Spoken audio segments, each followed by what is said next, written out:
queridos. Boa tarde, graça e paz para vocês e suas famílias.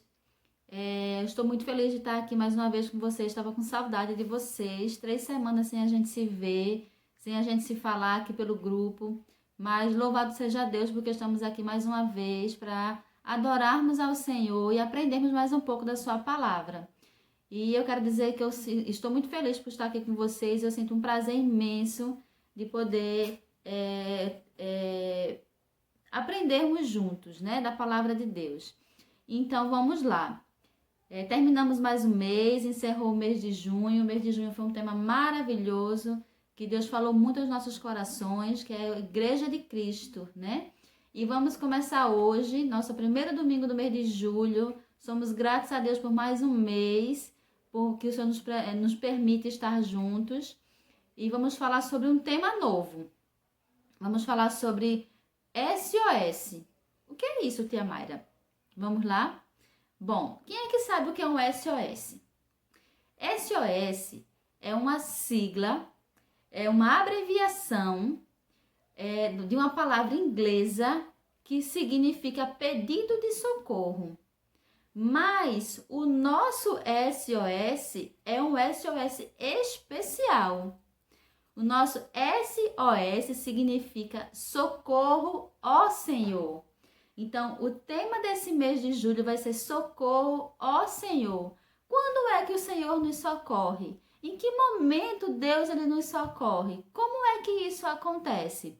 Tudo isso vamos aprender baseado na Bíblia. Então, quem não pegou sua Bíblia ainda, pegue sua Bíblia, corre lá, dá uma pausa no vídeo e vamos estudar, porque tudo que a gente aprende é baseado na Bíblia, que é o nosso manual de aprendizado, nosso livro de receitas. É aqui que o Senhor fala com a gente, é através da Bíblia. Então, todos os nossos estudos são feitos através da palavra do Senhor. Então, hoje o nosso tema, a gente está começando mais um tema, mais um mês. Vamos trabalhar o mês de julho com esse tema SOS, que é um socorro especial, que é o socorro do Senhor. É o melhor socorro que a gente pode ter. É aquele que o Senhor nos proporciona ter. Então, vamos lá. A gente vai ler o livro de Salmos. Vamos ler o livro de Salmos 121. É um salmo pequeno, mas muito, muito lindo e muito significante para as nossas vidas. Vamos ler. Quem não pegou sua Bíblia, corre lá e pega e vamos ler todos juntos. O Salmo 121, o título desse salmo diz assim: Deus, o fiel guarda dos homens. Cântico de romagem. Aí diz assim: Eleva os meus olhos para os montes, de onde me virá o socorro? O meu socorro vem do Senhor, que fez o céu e a terra.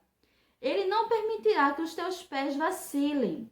Não dormitará aquele que te guarda. É certo que não dormita, nem dorme o guarda de Israel.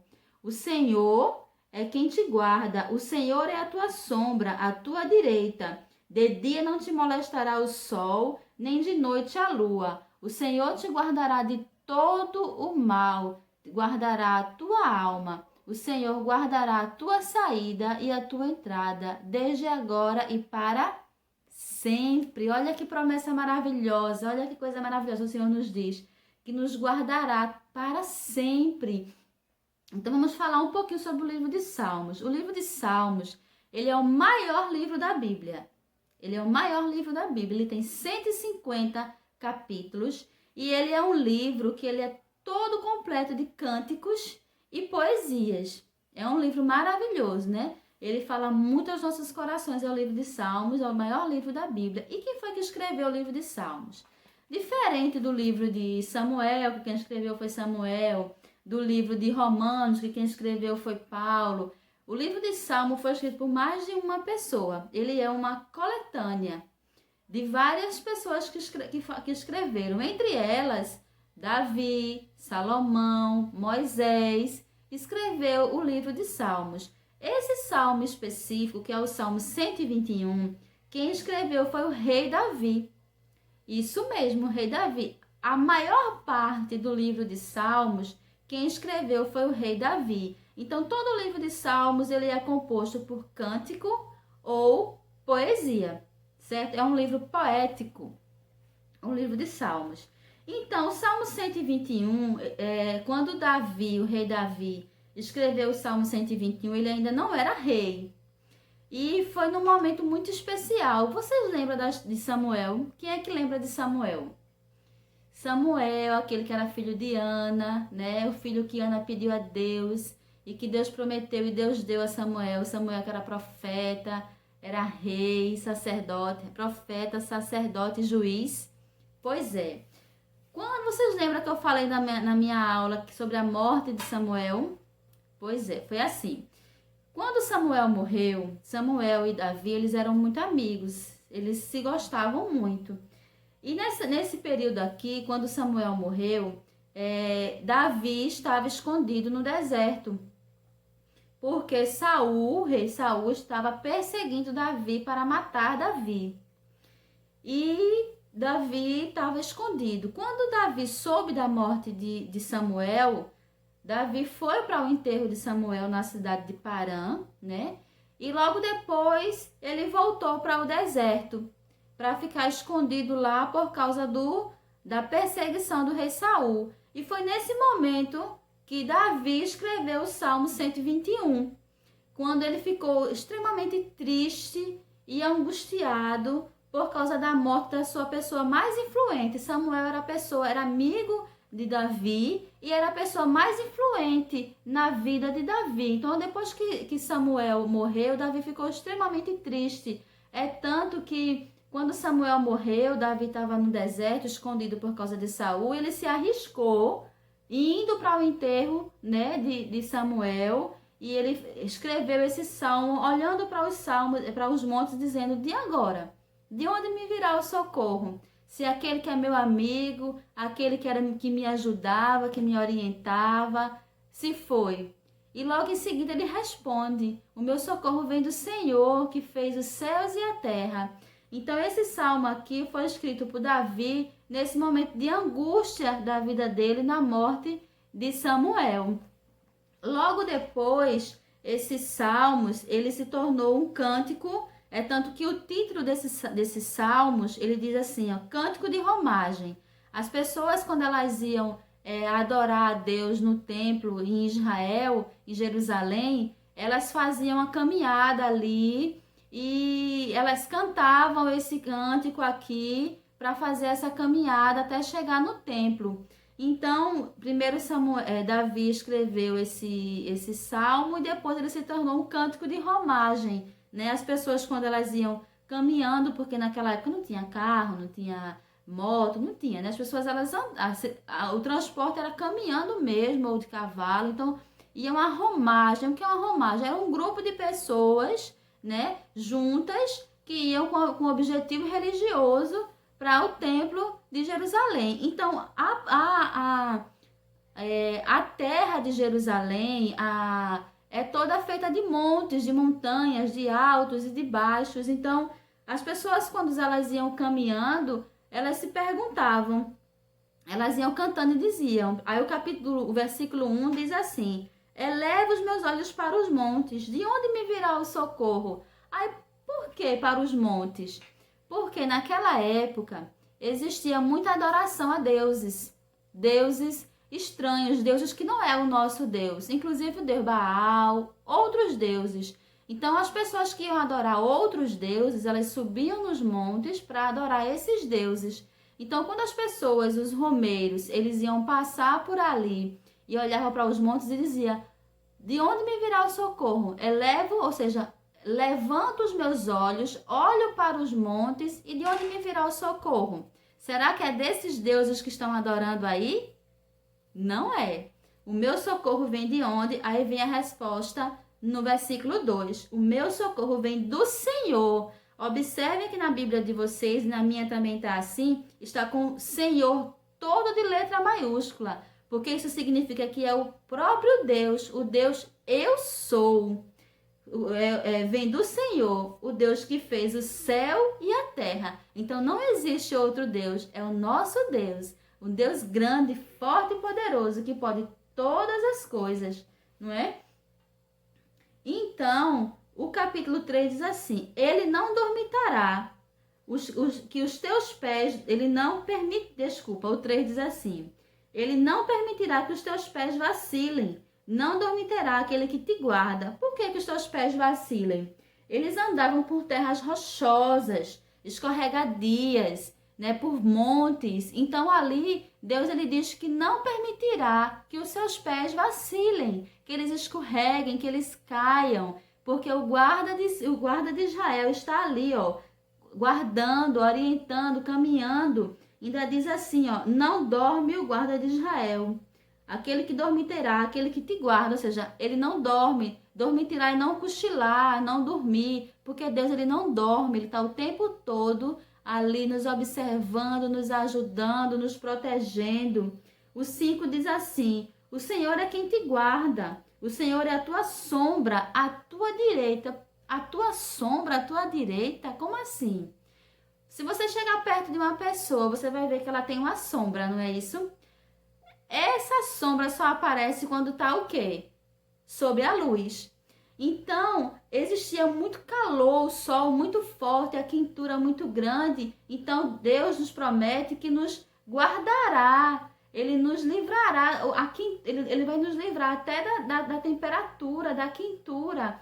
Quando você chega perto de alguém que você vê a sombra ali, você só consegue ver se você chegar perto daquela pessoa. Você não vai conseguir enxergar longe. Você tem que estar perto daquela pessoa para ver aquela sombra. Não é isso? Assim é o Senhor. Ele está perto de nós, nos livrando, nos guardando, até mesmo do sol. Então ele diz que aqueles romeiros, quando iam caminhar para a terra de Jerusalém, para o templo, para adorar o Senhor protegia eles até do sol com a sua sombra. Olha que coisa maravilhosa.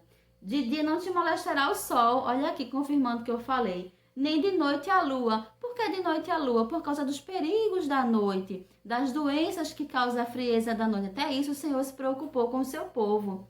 O 7 diz assim, o Senhor te guardará de todo mal, guardará a tua alma. E eu ainda completo aqui, eu entendo aqui quando o Senhor diz te livrará de todo mal, ele não fala um mal ou outro, uma coisa ou outra, é de todo mal. Seja o nosso mal espiritual, alguma coisa espiritual que possa nos atacar, ou até mesmo alguma coisa física. E diz assim, guardará a tua alma, ou seja, a tua vida, guardará a tua vida. O Senhor guardará a tua saída e a tua entrada, desde agora e para sempre. Ou seja, o Senhor estará sempre conosco, em todo tempo, na hora que a gente entra, na hora que a gente sai, onde quer que esteja, o Senhor nos guardará, não só agora, para todo sempre. Por que para todo sempre? Porque a nossa vida não encerra aqui na terra. Depois que a gente morrer, nós temos uma vida eterna com o Senhor lá no céu. O Senhor prometeu que vem nos buscar e Ele virá nos buscar. E nós temos que estar preparados para a vinda de Cristo. Agora, crianças, eu quero dizer uma coisa para vocês, meus alunos. O Senhor nos promete tudo isso aqui, mas que estejamos cientes de que isso não significa que não teremos aflições, que não teremos problemas, que não sofreremos. Sofreremos sim. Inclusive, estamos passando por uma situação hoje no nosso país e em vários outros países inclusive potências mundiais, como a China, entre outros, com essa situação do coronavírus, do Covid, porque o Senhor permitiu que isso acontecesse. Nós sabemos que esse vírus, que essa doença, não é uma coisa aqui de Deus, não é de Deus. A gente sabe que isso foi uma coisa do inimigo, mas o Senhor permitiu com um propósito. Assim como diz em Romanos, capítulo 8, versículo 28, que diz assim, sabemos que todas as coisas cooperam para o bem daqueles que amam a Deus, daqueles que são chamados segundo o seu propósito. Deus, ele pode todas as coisas. Sabemos que essa situação do coronavírus é uma coisa que não é de Deus, mas foi permissão de Deus. Deus permitiu que tudo isso acontecesse e aconteça com um propósito. Deus tem um propósito para tudo isso. Então, que estejamos atentos, sabendo que nós, como cristãos, como crentes, como servos, certamente passaremos por problemas. Mas que isso não significa que Deus nos abandonou. O contrário, o Senhor está conosco. Inclusive, o exemplo que eu tenho para trazer para vocês é a história de José. Vocês lembram da história de José? A história de José é uma história muito interessante. José, ele era um rapaz de 17 anos, filho de Jacó. Jacó era um homem que... Jacó amava seu filho José, de 17 anos, mas os seus irmãos tinham muita inveja de José. Então, certo dia, eles planejaram com inveja de José, porque José ganhou, porque José tinha privilégios, Jacó amava José, Jacó tinha um tratamento muito especial com José, Jacó deu uma capa muito bonita, uma roupa muito bonita para José. Então, os irmãos ficaram com inveja. A inveja é um sentimento terrível. Porque quando vem a inveja, vem outros sentimentos como amargura, tristeza, ódio. Então é um sentimento terrível, é um sentimento de inveja. Então os irmãos de José planejaram matar José, fazer algo terrível com José. Então o que eles fizeram? Eles jogaram José dentro de um poço. E jogaram José dentro do poço. Quando viram que não morreram, pegaram José e venderam como escravo. E José foi levado para o Egito e viveu como escravo durante 13 anos no Egito. Então, quando José chegou no Egito, ele foi comprado por um homem chamado Potifar. Potifar gostava de José, as coisas estavam começando a ir bem. Então, depois, a mulher de Potifar fez uma proposta muito indecente para José. José não aceitou, então ela inventou uma mentira sobre José. Então, José foi preso.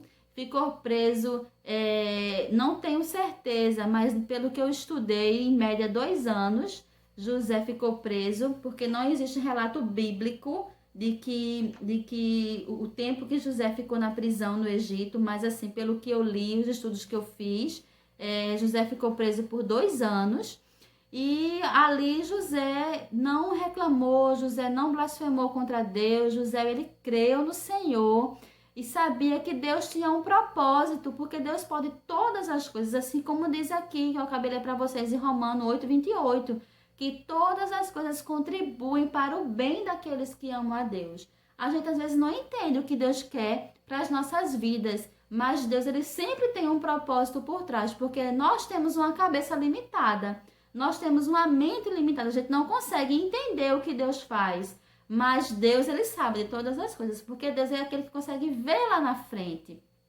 Então José, ele foi preso, foi jogado no poço, vendido pelos irmãos, ficou 13 anos como escravo no Egito, foi preso por causa de uma mentira, injustamente, mas certo dia, eu tenho certeza que José era um homem de fé e oração, então certo dia o faraó teve um sonho e ninguém conseguia interpretar esse sonho.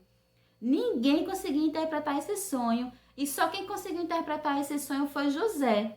José interpretou o sonho do faraó. Primeiro ele interpretou o sonho de um copeiro, interpretou o sonho de um padeiro. E isso chegou nos ouvidos do faraó. E José interpretou o sonho do faraó, impedindo que acontecesse uma grande seca no Egito, que as pessoas morressem. Aliás, ele não impediu, ele decifrou o sonho, que viria uma grande seca, e conseguiram se precaver daquilo ali, conseguiram resolver aquele problema. Então José, após disso, se tornou o governador do Egito. E logo em seguida, aquelas pessoas que venderam ele, os irmãos de José que venderam ele, foram para o Egito pedir ajuda a quem? A José. Por quê? Porque o Senhor socorreu José. O Senhor, ele ouviu suas orações, ouviu os seus pedidos e socorreu. Então, quem pode nos socorrer? É o Senhor. Quando estamos passando por momentos difíceis, situações que nos entristecem, a gente tem que olhar para o céu e ver que o nosso socorro, ele vem tão somente do nosso Senhor. Ainda que a gente passe por situações complicadas na nossa vida, sabemos que temos um Deus que nos socorre, que nos livra do mal e nos permite a confiança de que temos um Deus maravilhoso, né? Mas é aquilo que eu falei, mesmo sabendo que o Senhor nos socorre, nos ajuda, isso não nos livra de passar por momentos difíceis. No livro de Romanos, capítulo 8, os versículos de 35 a 39, diz assim: Quem nos separará do amor de Cristo? Será tribulação, ou angústia, ou perseguição, ou fome, ou nudez, ou perigo, ou espada? Como está escrito, por amor de ti somos entregues à morte o dia todo. Fomos considerados como ovelhas para o matadouro. Em todas as coisas, porém, somos mais que vencedores por meio daquele que nos amou. Olha que coisa maravilhosa. Porque eu estou bem certo de que nem a morte, nem a vida, nem anjos, nem os principados, nem as coisas do presente, nem do porvir, nem os poderes, nem a altura, nem a profundidade, nem qualquer outra criatura poderá separar-nos do amor de Deus que está em Cristo Jesus, nosso Senhor. Então, louvado seja Deus por isso, não é? Nós temos um Deus maravilhoso que nos ama e que nada poderá nos separar desse amor de Deus. Então, que Deus, Ele tenha falado aos nossos corações, que o Senhor nos proteja, nos ajude, que vocês tenham entendido que o nosso socorro vem do Senhor. Nosso socorro vem do Senhor que fez os céus e a terra. E ainda que a gente passe por momentos difíceis, como estamos passando hoje, tenhamos a certeza que é o amor de Cristo que nos mantém unidos, né? Como diz aqui, nem a altura, nem a profundidade, nem qualquer outra criatura poderá nos separar do amor de Deus que está em Cristo Jesus, nosso Senhor. Então, crianças, que vocês tenham entendido, que Deus tenha falado ao nosso coração e que Deus realmente nos abençoe, nos ajude, nos oriente e que tenhamos esse versículo nas nossas mentes, sabendo que sempre quando estivermos angustiados, tristes, assim como o rei Davi estava, possamos ter a certeza de que ao olharmos para os montes, olharmos para... sabemos que o nosso socorro ela vem do Senhor, que fez os céus e a terra. Não é qualquer Deus, é o nosso Deus, como está escrito aqui com letras maiúsculas. O nosso Deus, o Deus que fez os céus e que fez a terra. Então, louvado seja Deus por isso, porque cremos num Deus grande e que pode todas as coisas. Assim como disse Jó, quando estava lá no seu momento angustiado, ele disse: Senhor, eu sei que tudo podes e nenhum dos teus pensamentos pode ser impedido. Então, esse é o nosso Deus. Então, que vocês fiquem na paz. Amo todos vocês e que tenhamos uma semana abençoada e na presença do Senhor.